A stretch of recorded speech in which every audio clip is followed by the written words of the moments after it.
विद्यार्थी मित्रांनो, आज आपण विकासाचे अर्थशास्त्र हा आपला जो पेपर नंबर 8 आहे, या पेपर नंबर 8 मधील आर्थिक विकासातील अडथळे हा जो काही मुद्दा आहे, या मुद्द्याच्या संदर्भातील सविस्तर चर्चा या ठिकाणी करणार आहोत.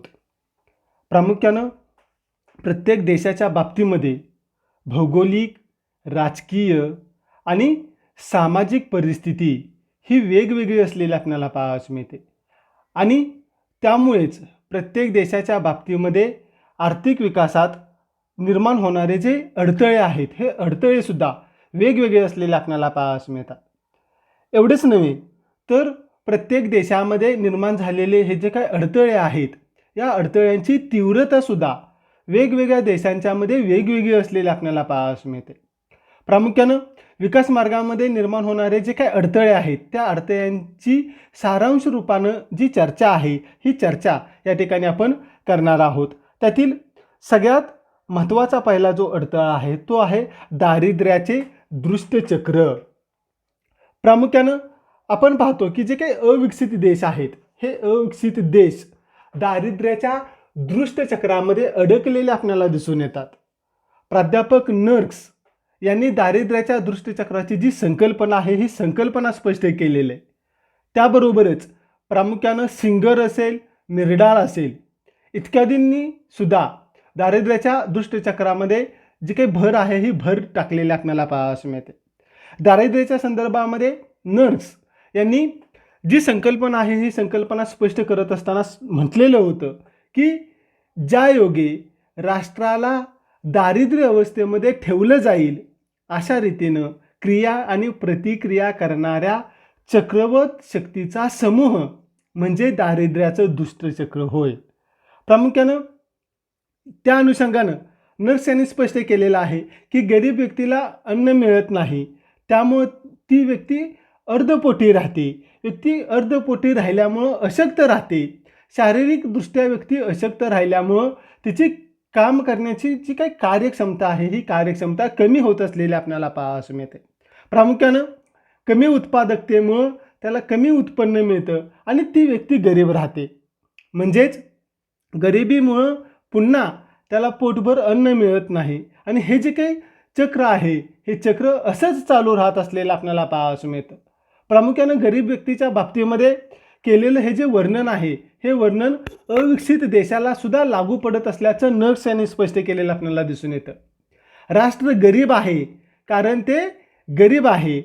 देश अविकसित राहण्याचं कारण त्या देशाच्या दारिद्र्यामध्ये असल्याचं स्पष्ट मत नर्क्स यांनी स्पष्ट केलेलं आपल्याला पाहावयास मिळतं.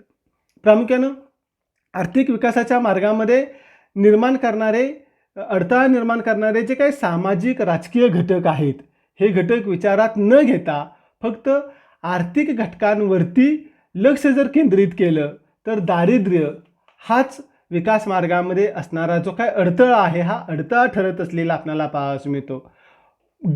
गरिबीचं दुष्टचक्र मागणी आणि पुरवठा या दोन्ही बाबतीमध्ये प्रभावी ठरत असल्याचं मत नर्क्स यांनी स्पष्ट केलेलं आहे. त्यांच्या मते मागणीच्या बाजूने जर विचार केला तर अविकसित देशामध्ये वास्तव उत्पन्न कमी असतं आणि लोकांची खरेदी शक्ती कमी असलेली आपल्याला पाहावयास मिळते आणि त्यामुळंच उपभोग्य वस्तूंची मागणी कमी राहत असलेली आपल्याला पाहावयास मिळते. ही मागणी कमी राहिल्यामुळं त्याचा परिणाम गुंतवणूक करण्याच्या वृत्तीवरती होत असलेला आपल्याला पाहावयास मिळतो आणि त्यामुळं उत्पादकता खालच्या पातळीवरती राहते. परिणामतः लोकांचं उत्पन्न कमी राहतं आणि खरेदी शक्तीसुद्धा कमी होत असलेली आपल्याला पाहावयास मिळते. प्रामुख्यानं अशा पद्धतीनं दारिद्र्याचं जे काही दुष्टचक्र आहे, हे दारिद्र्याचं दुष्टचक्र नर्क्स यांनी आर्थिक विकासातील अडथळा असल्याचं स्पष्ट केलेलं आपल्याला दिसून येतं. त्यानंतर दुसरा अडथळा आपल्याला सांगता येतो बाजारातील अपूर्णता.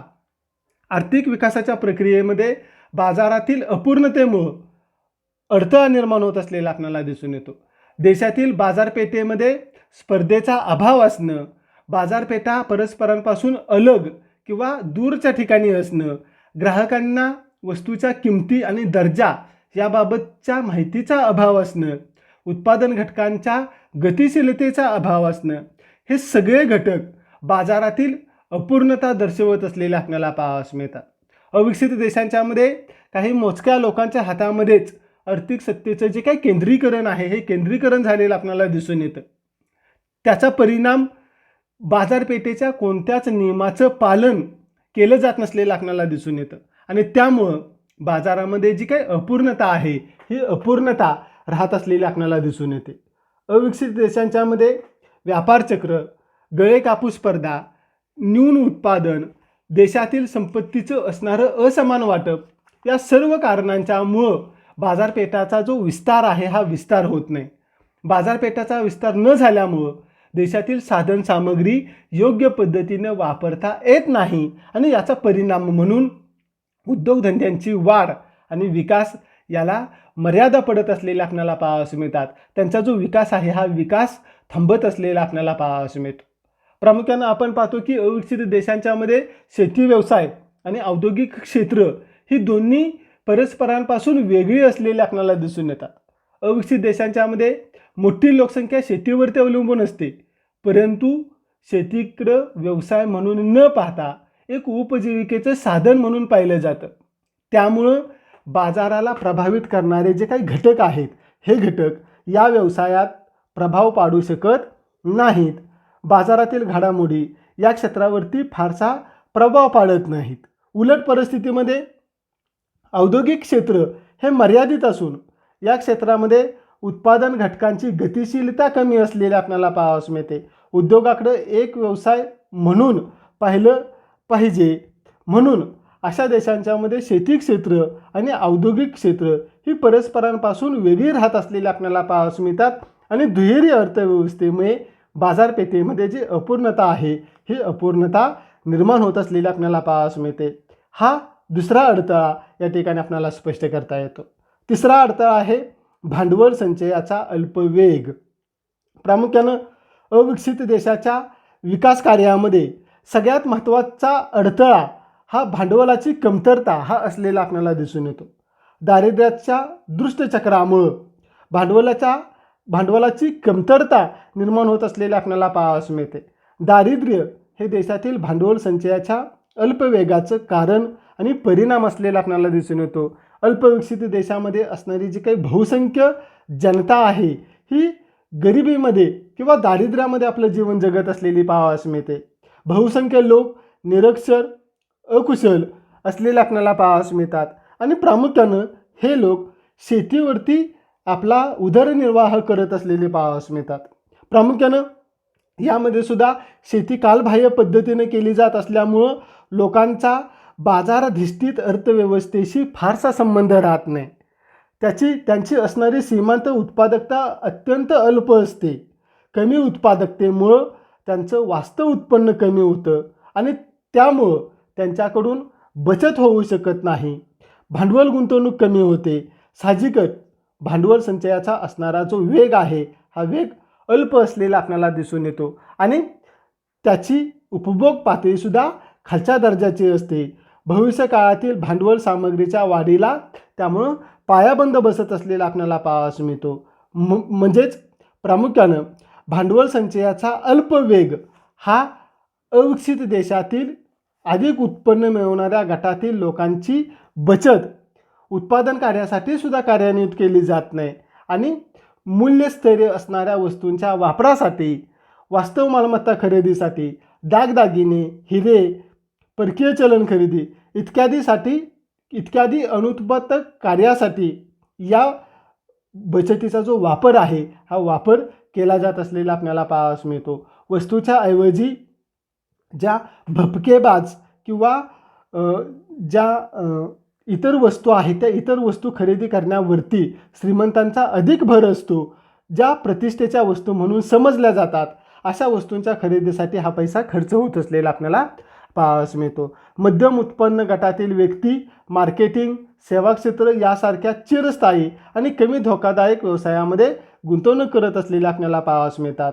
प्रामुख्यानं आपण पाहतो की अविकसित देशांच्यामध्ये बचतीसाठी आणि गुंतवणुकीसाठी आवश्यक असणाऱ्या ज्या प्रेरणा आहेत, या प्रेरणांचा अभाव असलेला आपल्याला पाहावयास मिळतो. याचं कारण जर आपण पाहिलं तर प्रामुख्यानं अविकसित देशांच्यामध्ये राजकीय अस्थैर्य, कायदा आणि सुव्यवस्था असमाधानकारक स्थिती, चलनमूल्याचं अस्थैर्य, आर्थिक जीवनामध्ये सातत्याचा अभाव, प्रामुख्यानं मोडकळीस आलेली जी कुटुंब व्यवस्था आहे ही कुटुंब व्यवस्था, या सर्व घटकांच्यामुळं भांडवल संचयाची प्रेरणा कमी होत असलेली आपल्याला पाहावयास मिळते. याचा परिणाम म्हणजेच लोकांच्यामध्ये बचतीचा अभाव निर्माण होतो आणि या सर्व घटकांच्यामुळं प्रामुख्यानं भांडवल संचयाचा जो वेग आहे हा वेग कमी राहत असलेला आपल्याला पाहावयास मिळतो. हा एक अडथळा या ठिकाणी आपण पाहिलेला आहे. त्यानंतर चौथा अडथळा आपल्याला सांगता येतो परकीय राजवट. आपण पाहिलं की अनेक अविकसित देशांच्यामध्ये परकीय राजवट दीर्घकाळ होती. ज्या देशांच्यामध्ये परकीय राजवट दीर्घकाळ होती त्या देशामध्ये परकीय सत्तेचे अनेक दुष्परिणाम दिसून आले. भारतामध्ये सुद्धा परकीय राजवट जवळजवळ 150 वर्ष टिकून होती. परकीय सत्तांनी या देशांच्यामध्ये थोडाफार विकास घडवून आणला तरी त्यामागचा त्यांचा हेतू हा स्वार्थाचा असलेला आपल्याला पाहावयास मिळतो. या वसाहतवादी देशांनी वसाहतीकडं एक पिळवणुकीचं साधन म्हणून पाहिलेलं आपल्याला पाहावयास मिळतं. या वसाहतीतील नैसर्गिक साधनांचा स्वतःच्या देशासाठी त्यांनी वापर करून घेतला. त्यांनी काही निर्यात प्रधान उद्योगधंद्यांचाच विकास घडवून आणला. त्यामध्ये सुद्धा अधिक प्रमाणामध्ये प्राथमिक वस्तूचं उत्पादन करून ते स्वदेशात अत्यंत कमी किमतीला विकलं जावं लागलेलं आपल्याला पाहावयास मिळतं. परकीय सत्तांनी वसाहतीमधील कच्च्या मालापासून तयार केलेल्या वस्तू देशातच पुन्हा भरमसाठ किमतीनं विकल्यामुळं या कालखंडामध्ये वसाहतीचं मोठ्या प्रमाणामध्ये शोषण झालेलं आपल्याला पाहावयास मिळतं. परकीय सत्तांनी या देशात अनेक वर्ष त्या देशांनी अनेक वर्ष त्या सत्तेचं जे काही शोषण आहे हे शोषण केलेलं आपल्याला पाहावयास मिळतं. ज्या वेळेला देश स्वतंत्र झाले तेव्हा त्यांची आर्थिक परिस्थिती अत्यंत बिकट असलेली आपल्याला पाहावयास मिळते. बहुतेक संपत्तीचा ओघ परदेशात वाहून गेलेला आपल्याला दिसून येतो. शेतीची उत्पादकता घटलेली आपल्याला दिसून येते. लोकसंख्या प्रचंड प्रमाणावरती वाढलेली होती. श्रमशक्तीचा जो काही ऱ्हास आहे हा ऱ्हास मोठ्या प्रमाणावरती झालेला होता. कुशल श्रमिकांची टंचाई मोठ्या प्रमाणावरती आपल्याला दिसून येत होती आणि अशा परिस्थितीमध्ये त्या ठिकाणच्या सरकारांना प्रगती करणं हे कठीण झालेलं आपल्याला पाहावयास मिळतं. परिणामतः असे देश हे मागासलेले राहिलेले आपल्याला पाहावयास मिळतात. म्हणजेच की परकीय राजवट हा एक आर्थिक विकासातील महत्त्वाचा अडथळा आपल्याला स्पष्ट करता येतो. त्यानंतर पुढचा अडथळा आपल्याला सांगता येतो कृषी आधारित अर्थव्यवस्था. प्रामुख्यानं आपण पाहिलं की अविकसित देशातील प्रगतीच्या मार्गामध्ये कृषी क्षेत्राचा अडथळा निर्माण होत असलेला आपल्याला पाहावयास मिळतो. बहुसंख्य अविकसित देशांची अर्थव्यवस्था ही कृषीप्रधान असलेली आपल्याला दिसून येते. त्यांच्या राष्ट्रीय उत्पन्नामध्ये शेती क्षेत्राचा हिस्सा अधिक असलेला आपल्याला पाहावयास मिळतो. शिवाय निर्यातीमध्ये कृषी क्षेत्रातील निर्यात अधिक असलेली आपल्याला दिसून येते. कृषी क्षेत्रातील उत्पादन पारंपरिक पद्धतीनं आणि जुन्या चालीरीतीनुसार केलं जात असलेलं आपल्याला दिसून येतं. प्रामुख्यानं अनेक खेड्यांच्यामध्ये जंतुनाशकांचा वापर करण्यावरती निषेध घातले गेलेले आपल्याला दिसून येतात. नवीन आणि प्रगत बियाणांच्या बाबतीमध्ये त्यांच्या मनामध्ये साशंकता असलेल्या आपल्याला दिसून येते आणि या सर्व घटकांचा अवलंब करणं म्हणजे जुगार खेळणं असं त्यांना वाटत असलेलं आपल्याला पाहावयास मिळतं. खताचा वापर करणं त्यांना धोकादायक वाटतं. पूर्वी न वापरलेल्या पद्धतीचा अवलंब करणं म्हणजे अपयश असं त्यांना वाटत असलेलं आपल्याला पाहावयास मिळतं. अशा शेतकऱ्यांची कृती शेतीचा विकास घडवून आणण्यामध्ये अडथळा ठरत असलेले आपल्याला पाहावयास मिळते. त्यांना उपलब्ध असणारं तंत्र, उत्पादन वाढीची प्रेरणा आणि त्यासाठी गुंतवणुकीची उपलब्धता, कृषी आदानांची उपलब्धता, त्यांच्या किमती, ओलीत व्यवस्था आणि हवामान इत्यादीचा प्रभाव शेतकऱ्यांच्या कृतीवरती पडत असलेला आपल्याला पाहावयास मिळतो. अतिउष्ण आणि उष्ण कटिबंधातील देशांच्यामध्ये हवामान कृषी उत्पादनास अनुकूल असत नाही. अतिउष्णता आणि मुसळधार पाऊस यामुळे त्या ठिकाणची माती ही निस्सत्व बनत असलेली आपल्याला पाहावयास मिळते आणि त्यामुळं सेंद्रिय द्रव्याचा अभाव असतो. सभोवतालच्या परिस्थितीजन्य घटकांमुळं देशातील शेती उत्पादन हे वाढती मागणी पूर्ण करण्याच्या दृष्टिकोनातून अपुरं ठरत असलेलं आपल्याला पाहावयास मिळतं.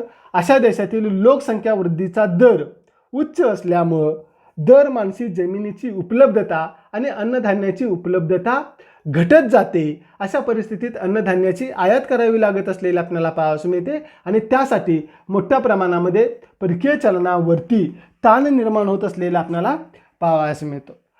प्रामुख्यानं कृषी आधारित अर्थव्यवस्था हा एक आर्थिक विकासातील अडथळा या ठिकाणी आपल्याला स्पष्ट करता येतो. पुढचा अडथळा आहे वाढता लोकसंख्येचा दबाव.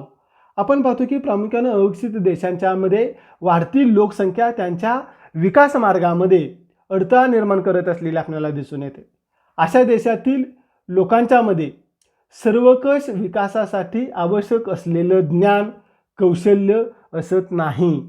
उच्च कौशल्याच्या अभावी श्रमशक्तीचा अतिरिक्त पुरवठा अस्तित्वात असलेला आपल्याला दिसून येतो.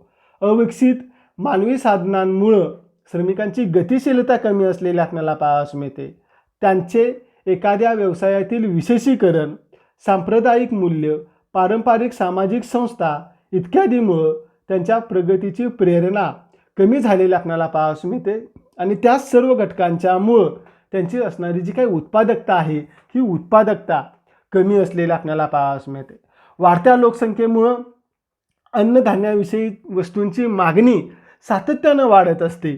अविकसित देशांच्यामध्ये एवढ्या लोकांना पुरेल एवढं अन्नधान्य उत्पादन होत नसल्यामुळं परदेशातून अन्नधान्याची आयात मोठ्या प्रमाणावरती करावी लागते आणि त्यामुळं दुर्मिळ असं परकीय चलन त्या ठिकाणी खर्च होत असलेलं आपल्याला दिसून येतं.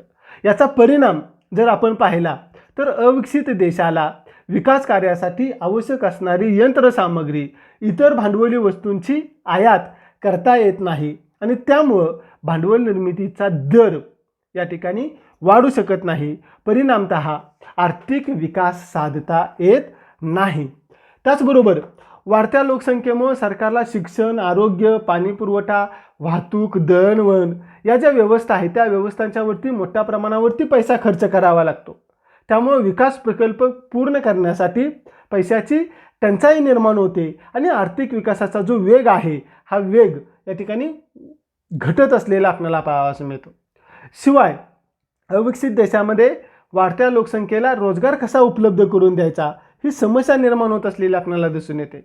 बेकारीची समस्या सोडवण्यासाठी उद्योग व्यवसायामध्ये नवीन तंत्राचा आणि यंत्राचा वापर करता येत नाही. त्याचा परिणाम म्हणून उत्पादनामध्ये वाढ होत नाही. परिणामतः प्रगतीला चालना मिळत नाही. प्रामुख्यानं वाढत्या लोकसंख्येचा दबाव हा एक आर्थिक विकासातील अडथळा आपल्याला स्पष्ट करता येतो. त्यानंतर पुढचा 7वा घटक आपल्याला स्पष्ट करता येतो आंतरराष्ट्रीय घटक. प्रामुख्यानं आंतरराष्ट्रीय व्यापारामध्ये व्यापाराच्या अटी ह्या अप्रगत देशांना नेहमीच प्रतिकूल ठरलेल्या आपल्याला दिसून येतात. याचाच अर्थ आंतरराष्ट्रीय व्यापाराच्या विशिष्ट स्वरूपामुळं त्याचे अधिक फायदे विकसित देशांना मिळतात. विकसित देशांकडून अविकसित देशांचं केलं जाणारं शोषण मोठ्या प्रमाणामध्ये असलेलं आपल्याला पाहावयास मिळतं आणि अशा देशांच्या परकीय चलनांचा ओघ विकसित देशांच्याकडे चालू राहत असलेला आपल्याला दिसून येतो. अविकसित देश मोठ्या प्रमाणामध्ये आंतरराष्ट्रीय व्यापारावरती अवलंबून असलेले आपल्याला दिसून येतात. सुरुवातीच्या कालावधीमध्ये या देशात विकासासाठी आवश्यक असणारी यंत्रे, तंत्रज्ञान फार कमी प्रमाणामध्ये उपलब्ध असतं. ते आयात करण्यासाठी देशातून प्राथमिक वस्तूंची निर्यात मोठ्या प्रमाणामध्ये वाढवावी लागते आणि त्यामुळं अर्थव्यवस्थेचा इतर भाग हा मागासलेला राहतो. कारण गुंतवणुकीच्या प्रेरणेअभावी त्या क्षेत्राकडे वळण्यास उत्पादक नाखुश आणि उदासीन असलेले आपल्याला दिसून येतात. निर्यातीचं प्रमाण तुलनेनं कमी असून निर्यात मालाच्या किमतीसुद्धा तुलनेनं कमी असलेल्या आपल्याला पाहावयास मिळतात. उलट परिस्थितीमध्ये आर्थिक विकासांच्या गरजेमधून आयातीचं प्रमाण अधिक असल्यामुळं अप्रगत देशांना आंतरराष्ट्रीय व्यवहार शेषाच्या प्रतिकूलतेला सामोरं जावं लागत असलेलं आपल्याला पाहावयास मिळतं. अविकसित देशांना आंतरराष्ट्रीय क्षेत्रातील तेजी मंदीचा फारसा फायदा होत नाही. जागतिक मंदीच्या कालावधीमध्ये तर अशा देशांची स्थिती दयनीय झालेली होती. कारण अप्रगत देशातील प्राथमिक मालांच्या किमती या विकसित देशातील पक्क्या मालांच्या किमतीपेक्षा अधिक वेगानं घसरलेल्या होत्या आणि त्यामुळं व्यवहारशेष प्रतिकूल झालेला होता आणि अर्थव्यवस्थेवरती दडपण येत होतं किंवा अर्थव्यवस्था मागासलेली राहत होती.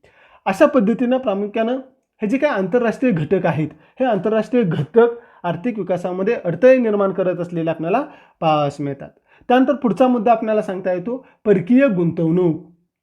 प्रामुख्यानं परकीय गुंतवणुकीचा प्रतिकूल परिणाम अविकसित देशांच्या विकास प्रक्रियेवरती होत असलेला आपल्याला पाहावयास मिळतो.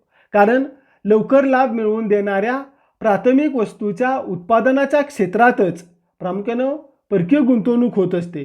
बाजाराच्या अपूर्णतेमुळं अर्थव्यवस्थेचे इतर क्षेत्र मागासलेले राहते. शिवाय परकीय गुंतवणूकदारांना मिळणारा नफा व्यवस्थापन खर्चाच्या स्वरूपामध्ये मोठ्या प्रमाणात परदेशामध्ये जातो आणि त्यामुळं अप्रगत देशाची बचत कमी होते.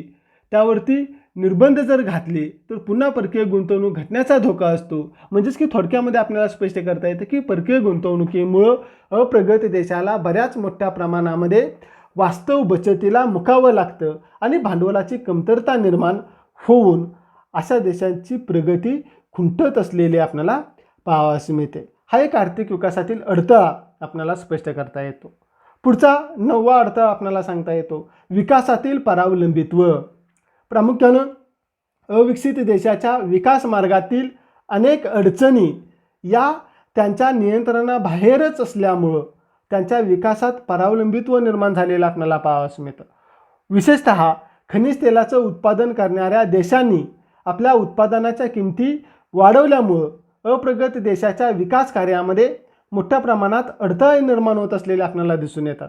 याचा अनिष्ट परिणाम फक्त औद्योगिकीकरणावरच होत नसून शेतीच्या बदलत्या प्रवृत्तीवरतीही त्याचा परिणाम होत असलेला आपल्याला पाहावयास मिळतो. यातून मार्ग म्हणजे पर्यायी इंधन शोधणं हा असलेला आपल्याला दिसून येतो. परंतु अप्रगत देशांमध्ये तांत्रिक ज्ञानाची पातळी तितकीशी उच्च असत नाही.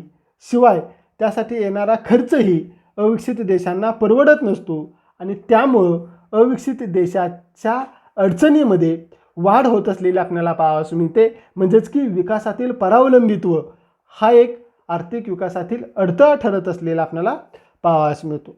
त्यानंतर पुढचा अडथळा आपल्याला सांगता येतो सामाजिक आणि सांस्कृतिक घटक. नर्क्स याने स्पष्ट केलेलं आहे की आर्थिक विकासाचा संबंध मानवी संसाधन, सामाजिक प्रवृत्ती, राजकीय परिस्थिती, ऐतिहासिक घटना इत्यादींशी असलेला आपल्याला पाहावयास मिळतो. प्रत्येक देशातील लोक कोणत्या तरी सामाजिक संस्थेच्या छायेमध्ये वावरत असतात. उदाहरण द्यायचं झालं तर एकत्र कुटुंब पद्धत असेल, जाती व्यवस्था असेल, धर्मसंस्था असेल इत्यादी जे काही घटक आहेत या घटकांचा प्रभाव प्रामुख्यानं आपल्याला पाहावयास मिळतो. अविकसित देशातील लोक पारंपरिक गोष्टींवरती आणि मूल्यावरती विश्वास ठेवणारे असतात.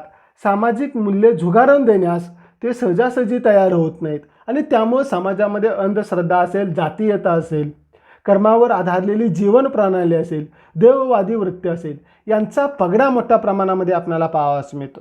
प्रामुख्यानं हे जे सगळे घटक आहेत हे सगळे घटक आर्थिक विकासामध्ये जो अडथळा आहे हा अडथळा निर्माण करत असलेले आपल्याला पाहावयास मिळतात. त्याचबरोबर आपण पाहतो की प्रामुख्यानं एकत्र कुटुंब पद्धतीमुळं लोकसंख्या वाढीला आणि जमिनीवरील अतिरिक्त भार निर्माण होण्यास एकत्र कुटुंब पद्धत कारणीभूत ठरत असलेली आपल्याला पाहावयास मिळते. एकत्र कुटुंबामध्ये कुटुंबाच्या प्रमुखाच्या मतानुसार कुटुंबातील इतर व्यक्तींना वागावं लागतं. त्यामुळे व्यक्तीच्या स्वातंत्र्यावरती मर्यादा येतात. याचा अनिष्ट परिणाम व्यक्तिगत निर्णय क्षमतेवरती होतो. त्यामुळं बचत गुंतवणुकीच्या निर्णयावरती त्याचा अप्रत्यक्ष परिणाम होत असलेला आपल्याला पाहावयास मिळतो. प्रामुख्यानं कुटुंबाची प्रतिष्ठा जपण्याच्या दृष्टिकोनातून सोने, दागदागिने, जमीन, घरदार अशा वास्तव गुंतवणुकीला महत्त्व दिलं जातं किंवा धार्मिक विधी, सण, उत्सव यासारख्या बाबींवरती खर्च केला जातो. त्यामुळं बचत प्रवृत्तीची क्षमता घटते. शिक्षणाबाबत सामाजिक दृष्टिकोन हा आर्थिक प्रगतीला मारक ठरत असलेला आपल्याला पाहावयास मिळतो. अशा देशांच्यामध्ये तांत्रिक आणि व्यवस्थापकीय शिक्षणापेक्षा सरकारी नोकरी करता किंवा इतर घटकांच्या करता शिक्षणावरती भर दिला जातो. प्रामुख्यानं हे जे काही सगळे घटक आहेत हे सामाजिक आणि सांस्कृतिक घटक आर्थिक विकासामध्ये जो अडथळा आहे हा अडथळा ठरत असलेला आपल्याला पाहावयास मिळतात. त्यानंतरचा पुढचा घटक आपल्याला सांगता येतो संघटन व्यवस्था. प्रामुख्यानं आर्थिक विकासाच्या प्रक्रियेमध्ये संघटकाची भूमिका अतिशय महत्त्वाची असलेली आपल्याला पाहावयास मिळते. सध्याच्या अर्थप्रणालीमध्ये जर आपण पाहिलं तर अनेक प्रकारच्या गुंतागुंती निर्माण झाल्यामुळं संघटकाच्या ठिकाणी जर चातुर्य किंवा कुशलता नसेल तर उत्पादनामध्ये अडचणी निर्माण होतात. संघटकाचं कार्य उत्पादन घटकांचं एकत्रीकरण आणि उत्पादनाची जोखीम स्वीकारणं हे असलेलं आपल्याला पाहावयास मिळतं. तो उत्पादनाची योजना तयार करतो आणि स्पर्धेला तोंड देत असलेला आपल्याला पाहावयास मिळतो. कोणतीही गुंतवणूक फलदायी ठरेल याचा तो अभ्यास करतो आणि त्यानुसार गुंतवणूक करण्याची जबाबदारी स्वीकारत असलेला आपल्याला पाहावयास मिळतो. संघटकाचं कौशल्य, त्याची निपुणता, कार्यक्षमता आणि चातुर्य हे महत्त्वाचं असलेलं आपल्याला पाहावयास मिळतं. अविकसित देशांच्या मध्ये संघटन कौशल्याच्या अभावी हे देश मागासलेले राहत असलेले आपल्याला पाहावयास मिळतात. संयोजक भांडवल उत्पादन गुणोत्तराचा आढावा घेऊन उत्पादन भांडवल प्रधान पद्धतीचा अवलंब करायचा की श्रम पद्धतीचा अवलंब करायचा हे निर्णय तो घेत असलेला आपल्याला पाहावयास मिळतो. आणि प्रामुख्यानं अविकसित देशांच्या मध्ये अशा संयोजकांची किंवा संघटकांची कमतरता मोठ्या प्रमाणावरती आपल्याला दिसून येते आणि त्यामुळं आर्थिक विकासाच्या मार्गामध्ये जे अडथळे आहेत हे अडथळे निर्माण होत असलेले आपल्याला पाहावयास मिळतात. त्यानंतर पुढचा मुद्दा आपल्याला सांगता येतो शासन व्यवस्था. अप्रगत देशांच्या मध्ये प्रशासकीय व्यवस्था फारशी चांगल्या पद्धतीची असत नाही आणि त्यामुळं देशांतर्गत अस्थैर्य, राजकीय अस्थैर्य, कायदेशीर सुरक्षितता, संरक्षण याला काहीच अर्थ शिल्लक राहत नसलेला आपल्याला पाहावयास मिळतो. आणि प्रामुख्यानं तंत्रज्ञानाची प्रगती खुंटत असलेली आपल्याला पाहावयास मिळते. ही अव्यवस्था भांडवल निर्मितीस पोषक ठरत नाही. उत्पादन साधनं गतिशील राहत नाहीत. कार्यक्षम आणि स्वच्छ प्रशासन व्यवस्था आपल्याला दिसून येत नाही आणि त्यामुळं सरकारी उद्योगांचं व्यवस्थापन अकार्यक्षम व्यक्तींच्या हाती जातं. राष्ट्रभावनेला महत्त्व न देता मानवी शक्तीच्या विकासातील गुंतवणूक म्हणजे स्वास्थ्य, शिक्षण आणि सामाजिक सेवा या सर्व बाबींच्याकडे लक्ष दिलं जात नाही. प्रशासनामध्ये मानवी प्रयत्नांना योग्य वळण लावण्याच्या क्षमतेचा अभाव असल्यामुळं आर्थिक प्रगतीला जो पायाबंद आहे हा पायाबंद बसत असलेला आपल्याला पाहावयास मिळतो. अनेक अप्रगत देशांच्यामध्ये सरकारी धोरणं ही त्यांच्या विकासाला मारक ठरत असलेली आपल्याला पाहावयास मिळतात. अशा पद्धतीनं आपण आर्थिक विकासाच्या मार्गामध्ये असणारे हे जे वेगवेगळे अडथळे आहेत हे अडथळे नेमके कुठले आहेत याबाबतची चर्चा केली. हे जे सगळे अडथळे आहेत हे सगळे अडथळे जर आपण दूर केले तर अप्रगत राष्ट्राचा जो विकास आहे हा विकास जलद गतीने होईल यात शंका नाही. धन्यवाद.